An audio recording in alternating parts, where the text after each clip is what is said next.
صحیح بخاری کی روایت ہے کہ اللہ ارشاد فرماتا ہے جس نے میرے ولی کے ساتھ عداوت رکھی میرا اس کے ساتھ اعلان جنگ ہے۔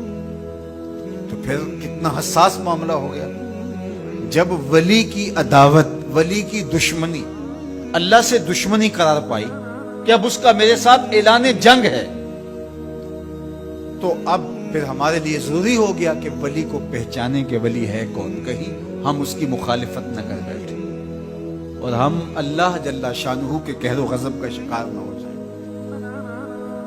تو یہاں اسی حدیث میں جو بخاری کی میں نے آپ کے سامنے رکھی کہ میرا بندہ فرائض کی ادائیگی کے بعد کثرت نوافل سے میرا قرب حاصل کر لیتا ہے، پھر آنکھیں اس کی ہوتی ہیں، قوتیں میں ڈال دیتا ہوں، ہاتھ اس کے ہوتے ہیں لیکن پکڑنے کی توانائی خاص اس میں ڈال دی جاتی ہے۔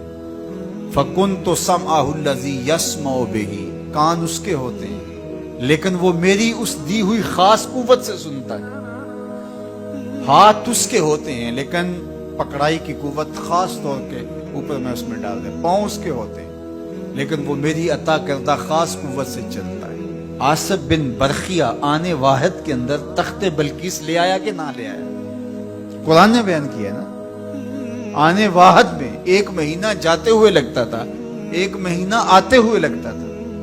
حضرت سلیمان علیہ السلام نے کہا کہ بلقیس آ رہی ہے، بس وہ شہر سے باہر پہنچ گئی ہے، تو کوئی ہے جو اس کا تخت لے کر آئے، اس کے آنے سے پہلے حاضر کر دے۔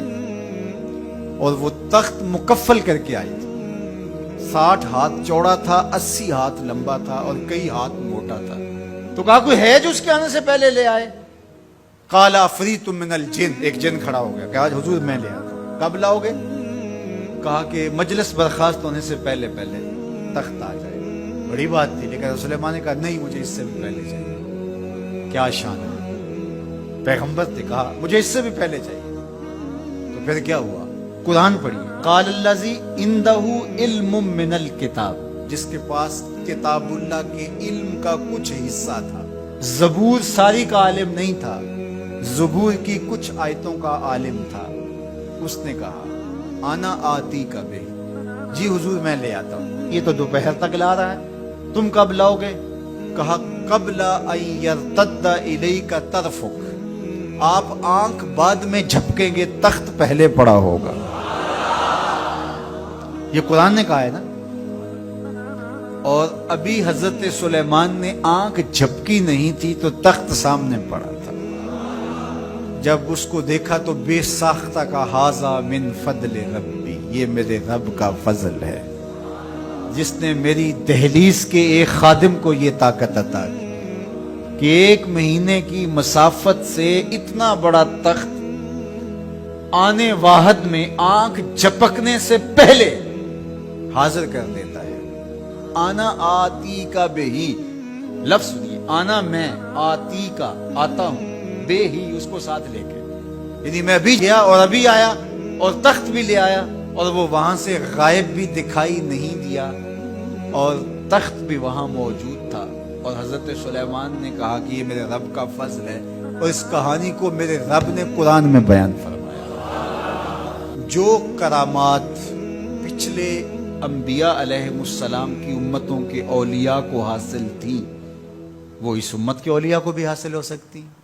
جس طرح حضور نبیوں سے افضل ہیں، حضور کی امت باقی امتوں سے، اور حضور کی امت کے اولیاء باقی امتوں کے اولیاء سے افضل ہیں۔ تو جب ان کی یہ کرامت ہو سکتی ہے کہ آنے واحد میں تخت بلقیس لا سکتے ہیں، تو اگر اس امت کے کسی ولی کی ایسی کرامت بیان کی جائے تو اس میں طبیعت میں بے چینی کیوں پیدا ہو؟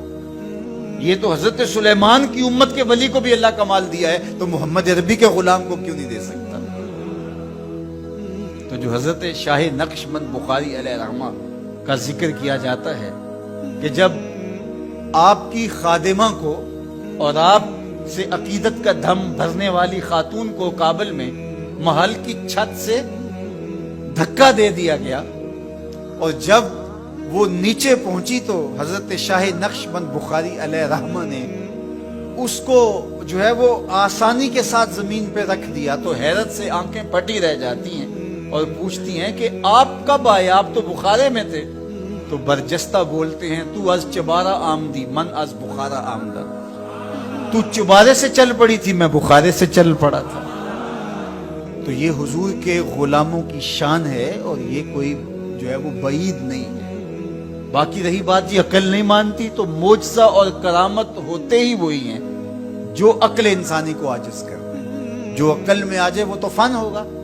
ما یعجز بہ العقل، عقل کی جہاں پہنچ نہ ہو، جو ظاہری اسباب سے ماورا ہو، جو چیزیں ما فوق الفطرت ہوں، تو انہیں ہی تو کرامت، قدرت یا معجزہ کہا جاتا ہے۔ اور اگر وہ عقل اور فہم اور ادراک میں آ جائیں تو پھر جو ہے وہ کیا ہو، تو اس کی نظیر ہمارے پاس قرآن میں موجود ہے۔